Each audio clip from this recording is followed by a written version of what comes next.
자, 11장입니다. 246쪽입니다. 제목이 하나님의 신성과 인성입니다. 이제 점점 더 기독교 진리의 혹은 기독교 교리의 중심으로 더 깊이 들어가고 있습니다. 하나님의 신성과 인성, 이런 제목이에요. 제목을 이렇게 잡은 이유가 어디에 있는지 책을 읽으면 나오겠죠. 보통 하나님의 신성과 인성이라기보다도 예수의 신성과 인성이죠. 하나님은 다 신성이죠. 문제는 예수를 우리가 하나님으로 믿기 때문에 그에게 인간으로서의 그 모습은 분명히 있는 거고요. 신성이 어떠냐, 그 얘기를 하는 거 아니겠습니까? 그래서 보통 예수의 인성과 신성, 참 인간이고 참 하나님, 뭐 이렇게 얘기하는데, 여기서는 하나님의 신성과 인성이라고 그랬어요. 일부러 그렇게 했는지, 아니면 예수를 이렇게 표현하는 건지, 이 제목만 보고서는 잘 모르겠습니다. 어쨌든 핵심은 신성과 인성, 이거의 신비로운 결합이 예수에게서 일어났다, 그걸 얘기하려고 하는 거 아니겠습니까? 보겠습니다. 신약성서 저자들이 부활 사건에서 얻은 결론은 다음과 같다. 계속 부활 사건이라고 표현하고 있습니다. 이건 사건이에요. 자, 그 부활은 다른 말로 설명하기 힘듭니다. 어떤 사건이죠. 생명 사건이죠. 종말론적인 생명이 선취적으로 일어난 사건이죠.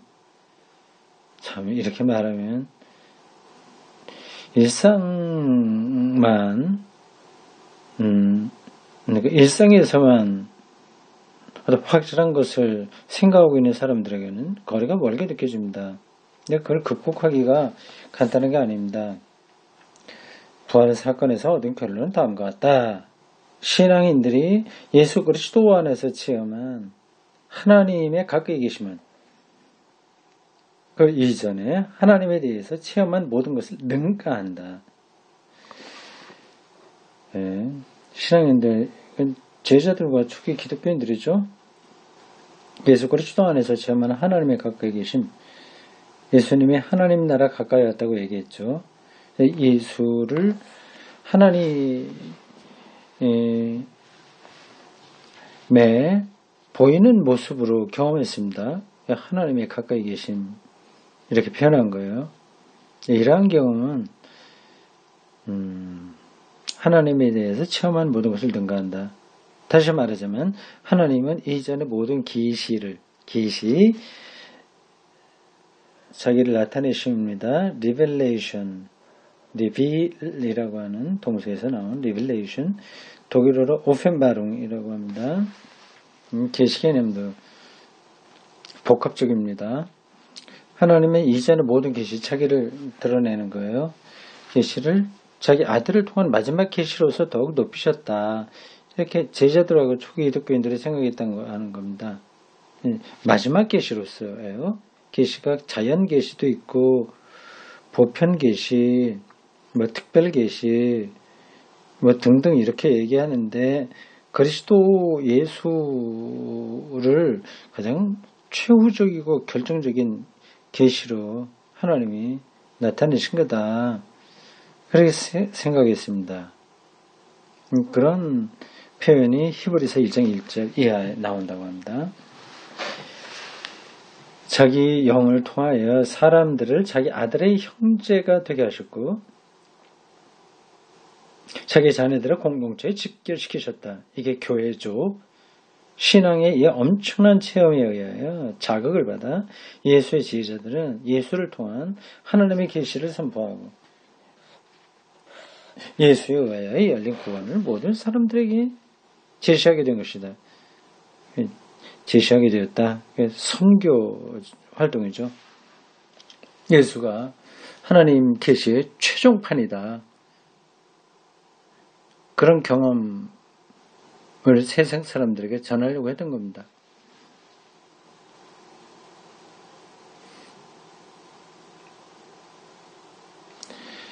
자, 그러한 선교 활동에서 만나게 된 적대자들에 대한 이야기입니다. 소제목으로 첫 적대자들 이렇게 고딕체 문자로 되어 있습니다. 신앙인들에게는 신비한 것이 신비하다는 것은 물증으로 될 수 있는 게 아니라는 뜻입니다. 불확실하다고 하는 게 아니라 이 세상에서 실증적으로 증명할 수 있는 것하고는 다른 차원에서 확실한 것이기 때문에 신비라고 한 겁니다.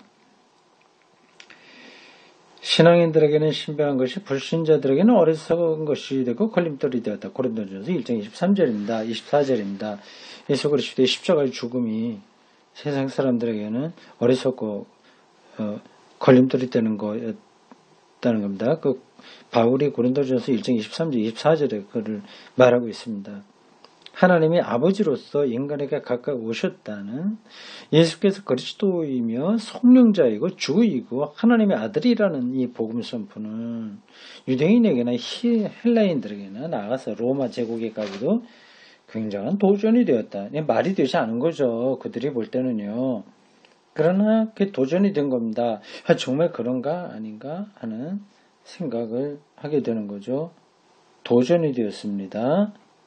그걸 너무 확신하고 있으니까 기독교인들이요. 이게 도대체 뭐 어떻게 된 거야. 도전을 받았죠. 유대인들은 그들 나름의 신앙 전승과 이에 따른 국가적, 사회적 생활 형태를 가지고 있었기 때문에 유대인들은 독특합니다.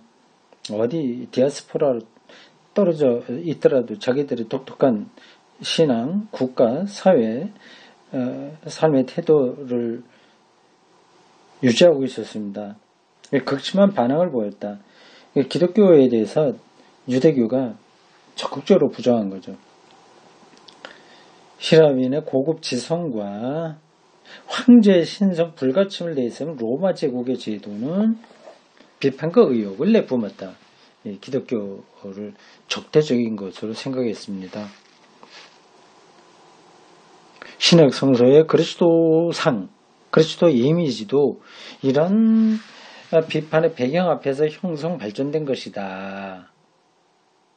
그런 도전, 그런 박해를 받으면서 그리스도가 누구냐는 그 모습들이 신약 성서에 나타난 거죠. 그리고 이 긴장 관계는 신약 성서에서 그치지 않고 계속되었다. 그렇습니다. 기독교 교리, 성경을 포함해서 이 모든 것들을 어떤 학자가 천재적인 머리가 있어서 책상 위에 앉아 이렇게 창작해낸 게 아닙니다. 삶의 살벌한 그리고 치열한 투쟁 가운데서 나온 겁니다. 그런 배경들을 이해하지 않고 성경을 읽게 되면 이제 정태적인 신앙밖에 안 되는 거죠. 정태적이라는 표현 좀 뭐라고 해야 될까요? 평면적이고요. 교리적인 것에 머물게 되는 겁니다. 그 안에서 벌어졌던 그 투쟁과 고뇌 뭐 그런 것들을 염두에 두고 읽어야 됩니다. 기독교 신자들은 이와 같은 강력한 권세를 가진 적대자들에 대하여 유대교와 로마 제국이 그렇게 강력한 집단이었습니다. 후대 그리스도교가 보여준 것과는 비교할 수 없는 방법으로 신앙을 변화하고 천명했다. 후대 기독교는 이제 로마 제국의 보호를 받았죠. 그거하고는 초기 기독교는 달랐습니다. 고대 그리스도교 전승의 인상 깊은 힘이 퇴색되어가는 오늘에야 비로소 우리는 그와 비교될 만한 상황에 다시 직면하고 있다. 지금 다시 이제 기독교가 상당한 사람들에게는 천덕꾸러기로 비춰지죠. 그 여러 가지로 심층 심리학이나 사회과학 뭐 등등 또 자연과학에 이르기까지 거기 그런 것이 대세가 된 시대이기 때문에 기독교에 대해서 이렇게 좋게 생각하지 않은 거죠. 초기 기독교가 그런 입장이었습니다. 유대교 및 히랍 사상과의 대결에서 특히 예수 그리스도의 신성의 신비와 하나님의 신비 전반에 관하여 그렇죠. 예수 그리스도의 신성이요.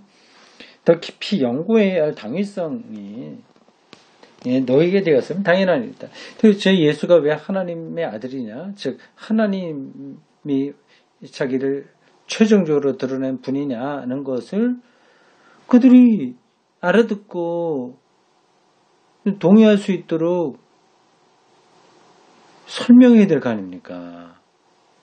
무조건 믿으라라고 해갖고는 나름대로 그 당시에 지성인들이 그걸 받아들이겠어요? 그 연구의 방법과 결과는 그리스도교 신앙의 장래를 위하여 길잡이가 됐다. 정말 역사적으로 잘된 일입니다. 그 당시에 유대교와 로마 제국, 헬라 문명까지 포함하여 그 당시 시대 정신이 기독교를 오냐오냐하고 그냥 받아주었다면 오늘날과 같은 기독교의 태동은 불가능한 거죠. 온실 속에서 살았다면 뭐 그 정도 수준에 머물겠죠. 비바람 몰아치는 광야에서 기독교가 호를 단신으로 그 시대 정신과 투쟁했습니다.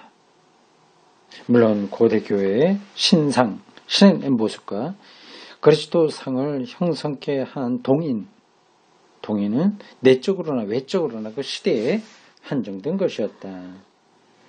그 시대에 한정된 것이라는 걸 늘 염두에 둬야 됩니다. 거기 신학 성서에 나타나 있는 여러 가지 윤리 도덕 같은 요소들도 그 시대에 한정된 것입니다. 로마서 앞부분에 바울이 동성애를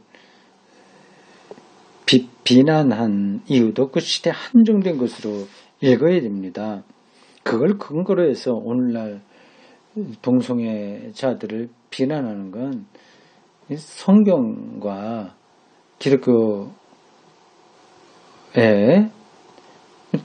출발할 때 배경 전혀 모르고 하는 거죠. 이런 이유에서 고대 교회의 쟁점과 사고방식은 역사의 화석으로 묻어두자는 사람들도 있으리라. 그건 그 시대에나 필요했었던 거니까 뭐 다시 꺼내들 필요가 없다. 그런 주장도 가능합니다. 그러나 이 신상, 신의 모습, 신의 상, 신상, 이게 원어로 뭘까요? 상, 빌트, 독일어로 빌트일까요? 고테스 빌트, 신의 상일까요? 그림일까요? 아주 신상, 뜻은 대충 들어옵니다. 신의 모습, 신의 개념, 신의 표상 이런 것들이죠. 그런 것들과 그리스도 상의 형성 과정을 관찰하는 것은 그 나름으로 가치가 있다. 그 나름으로가 아니라 절대적인 가치가 있는 거죠. 그걸 모르면 오늘날 하나님과 그리스도 에 대해서 우리가 어떻게 말해주겠어요? 여기서 매우 일반적인 이유에 관해서는 하나님이라는 말의 역사적 변천을 다루면서 이미 언급한 바 있으므로 여기서는 그것을 보충하기로 하자. 한편 이런 관찰로서 우리는 분열된 교회를 하나로 묶는 그리스도교 신앙의 공동 기반도 볼 수 있다. 분열된 교회는 가톨릭하고 개신교회와 정교회를 가리킵니다. 고대 교회에서는 하나였으니까 그 당시 교회가 어떤 도전을 받았나, 어떤 시련과 박해를 받았는가를 잘 알고 그때 그들이 제시한 신상과 그리스도상을 공부하면 갈라진 교회, 분열된 교회, 신앙적인 공동 기반이 생기는 거니까요. 당연한 이야기입니다. 분열의 요인은 하나님과 그리스도에 관한 논쟁에 있다. 분열의 요인이 거기 있나요? 보통 구원론, 우리 개신교가 가톨릭으로 따지자면 믿음으로냐, 아니면 믿음만으로냐, 아니면 믿음과 업적이냐, 뭐 이런 거였는데, 구원론, 정교회에서는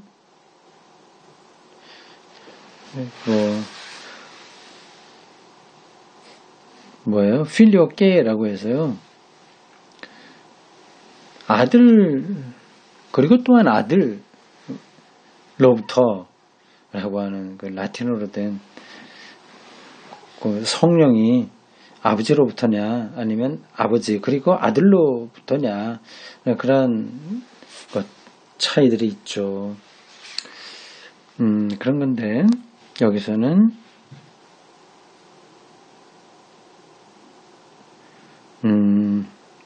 하나님과 그리스도 상에 관한 논쟁이 분열 요인이라고 하네요. 뭐 그렇게 말할 수도 있습니다. 좀 따라가겠습니다. 따라서 우리는 교회의 신상과 그리스도상이 유대인이나 이기도와 접촉하면서 어떻게 발전했는지를 또 이 발전이 그 그리스도교 신앙 역사에서 무슨 의미가 있었는지를 관찰해보고자 한다. 그래서 중요한 건데 이와 같은 관찰에 의하여 각가지 사조가 신학 사상이요. 횡행하는 이 시대에서 그리스도교 신앙을 이해하기 위한 중대한 자극을 받고자 한다. 아니, 기독교의 아주 근원에 대해서 우리가 질문하고 대답을 찾음으로써 여러 가지 가지가지를 쳐갖고 복잡해버린 신학적인 이 분야성도 극복해보자라고 하는 거죠. 아버지 하나님은 한 분이시고 아들 안에서 자기를 계시하셨으며 이건 뭐 동방정교회, 개신교, 가톨릭 다 인정하는 겁니다. 영을 통하여 세상과 인간에게 영원히 가까이 계시던 초기 교회 신앙은 물론 그리스도교 선교, 설교와 신앙교의 기초가 되는 가장 중요한 내용이다. 그렇죠? 핵심이죠.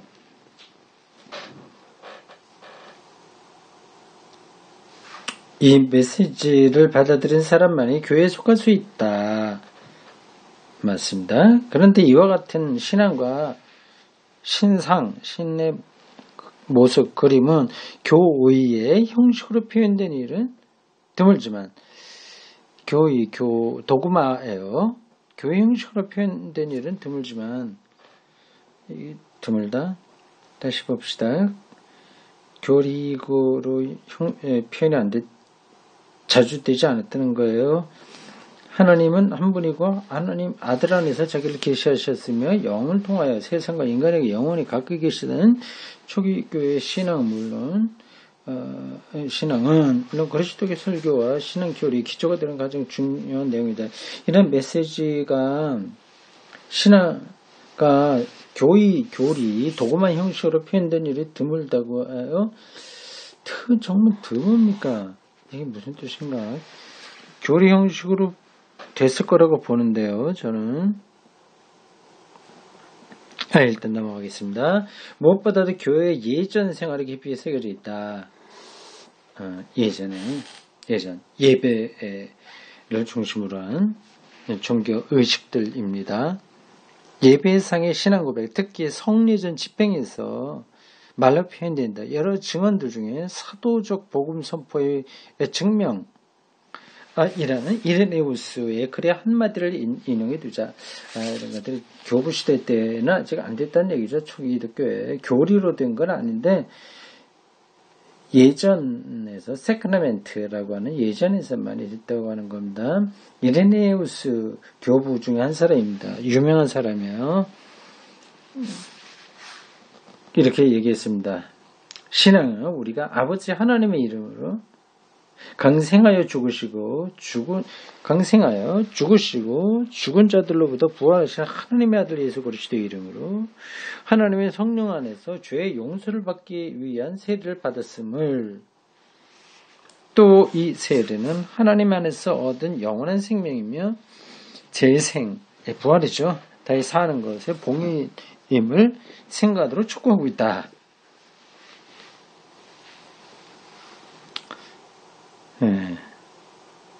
사도시대 후에 첫 세대들, 보통 속사도시대라고도 합니다. 이른바 사도주 교부들이에요. 하나님, 그러니까 사도시대 후에 첫 세대니까요. 사도들은 1세기 중반까지 활동을 했습니다. 후반까지 간 사람들은 그렇게 많지 않죠.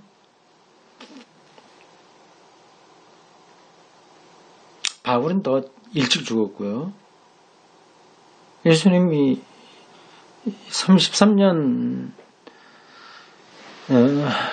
30세에 출가하여 33살에 십자가 달려 돌아가시고 부활 승천하셨으니, 그를 따르던 사람들이 활동하던 것은 그때부터 30년 정도만 잡는다고 하면 한 60년대, 많이 잡으면 70년대까지는 생존했을 수 있을 겁니다. 네, 그 이후 시대에는 초기 교부들이죠. 사도주 교부들, 사도의 직접적으로 사도로부터 직접 가르침을 받은 교부들이죠.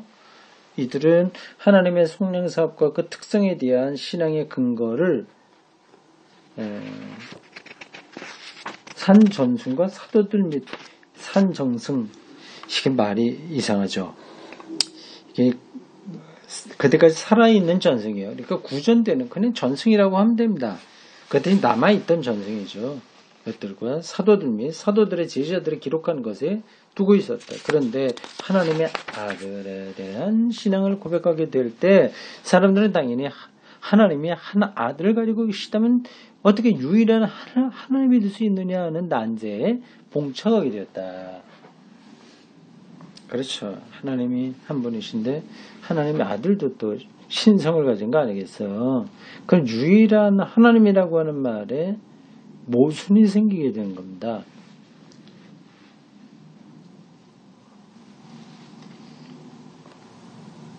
다른 문제, 즉 영이 어떻게 하나님의 유일성을 손상 없이 하나님의 위격, 페르소나일 수 있느냐는 것은 그리 큰 문제가 아니다.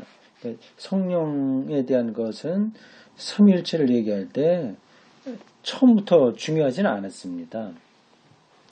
삼위일체로 넘어가기 전에 예수가 핵심이었습니다. 예수와 하나님과의 관계를 푸는 것이 사도적 교부들, 이 책의 표현에 따르면 사도적 교부들에게 가장 중요한 문제였습니다. 왜냐하면 성령이 그렇게 큰 문제가 아니라고 한 이유는 하나님이 어떻게 한 아들을 가지면서도 유일한 하나님이 될 수 있느냐가 해결되면, 이로써 이미 제2의 문제를 해답의 방향이 제시될 것이기 때문이다. 예수와 하나님과의 관계만 해결되면 성령 문제는 저절로 해결된다. 그래서 사도적 교부들이 이 문제, 성령 문제는 깊이 다루지 않았다. 그런데 여기서 주목할 만한 신기한 점은 성서에서, 또한 신약 성서 이후 직후에 나온 문헌에서도 초기독교의 문헌들이 많았습니다. 속사도들이 문헌을 많이 생산해냈습니다.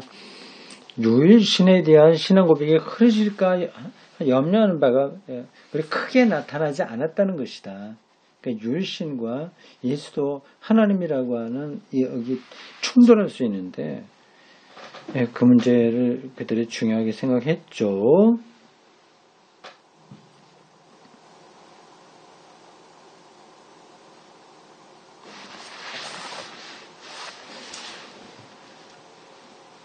그리스도 신자들은 예수 그리스도와 성령에 의하여 이루어진 유일신에 관한 계시를 확실히 알아들을 수 없는 신비의 계시를 체험했다.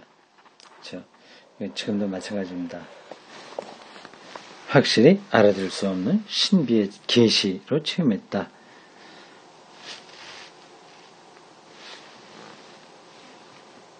하나님이 예수 그리스도와도 하나이고 성령과도 하나이면서 유일신이라고 하는 것, 이거는 논리적인 차원이 아니라 신비의 차원이라는 거죠. 그러나 그것은 하나님의 생명과 사랑에 충일해서 결과된 것이죠. 생명과 사랑의 충일. 예수 그리스도를 통해서 생명과 사랑을 충만하게 경험했고 영을 통해서 그렇게 된 거예요. 거기서 결과된 거죠. 회의가 아니라 경배로 인도하는 계시였다. 신비니까 찬양하고 경배하는 거지 논리적으로 해석하는 건 아니라는 거죠. 그 논리적으로 설명하려고는 많이 노력했습니다. 이 계시에 관하여 유대인이나 이방인과 대립하게 되자 유대인들이 얼마나 그걸 가소롭게 생각했겠습니까? 유일신 이거를 무너뜨린다고 봤겠죠. 이제 신상과 그리스도 상은 교회가 그 해결을 위하여 신고해야 할 문제가 된 것이다. 신고. 고통스러운 문제였다. 그 뜻입니다. 이렇게 우리가 쓰지 않는 단어를 쓰나요? 번역한 분이 신고.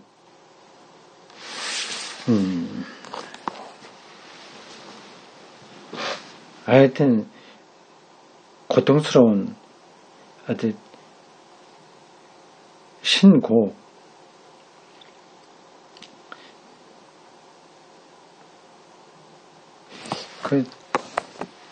근데 정확하게 찾아볼까요? 신고. 참. 인터넷 사전으로 확실하게 찾아보겠습니다. 이거 대충 우리가 뜻은 아는데,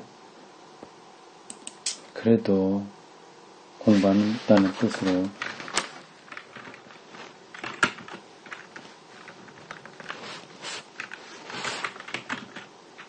신고예요.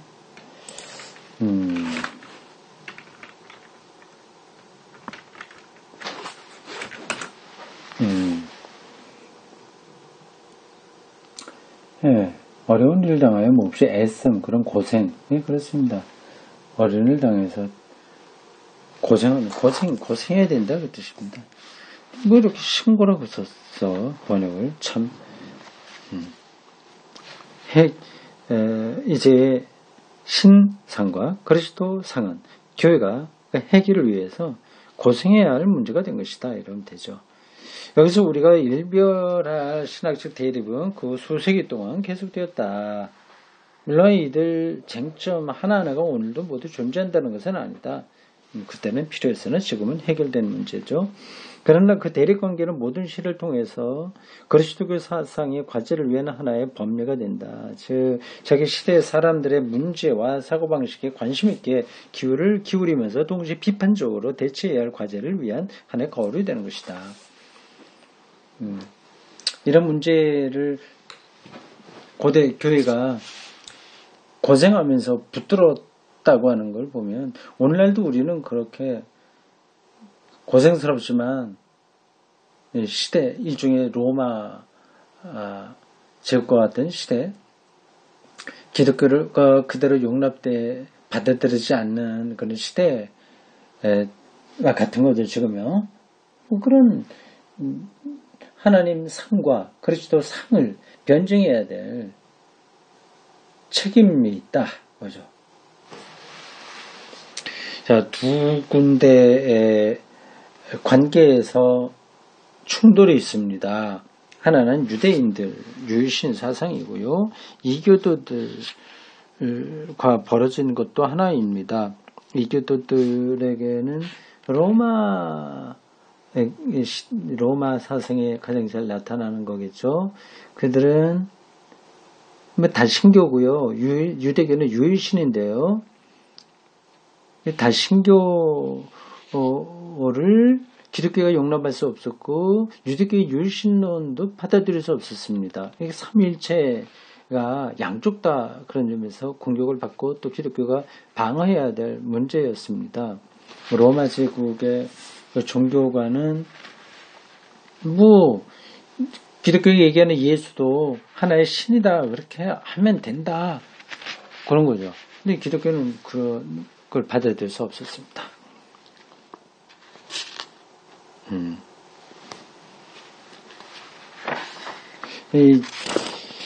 이런 것들이 고대 교회만이 아니라 지금도 마찬가지다. 앞에서 읽은 대목을 보면 중세기 때 오랫동안 기독교가 이제 아주 당연한 것으로 기독교의 하나님 상과 그리스도 상이 당연한 것으로 받아들여졌지만 이제는 초기 고대 기독교의 상황과 마찬가지로 그대로 용납되지 않는 시대가 되었으니 고대 교회에 그들의 치열한 투쟁, 그 고생스러운 자기 방어와 해명 그런 것들을 확인함으로써 오늘 우리도 무엇을 붙들고 있어야 되는지에 대한 방향을 찾을 수 있다. 그 얘기입니다. 동의합니다. 재밌겠어요. 그거를 이분이 어떻게 정리하는지를 보면 우리가 이 시대에 어떻게 또 반응해야 되는지도 알게 됩니다. 근데 이러한 부분들이 정리가 잘 되면요, 그럼 설교하는데도 방향이 흔들리지 않습니다. 네, 오늘은 여기까지요.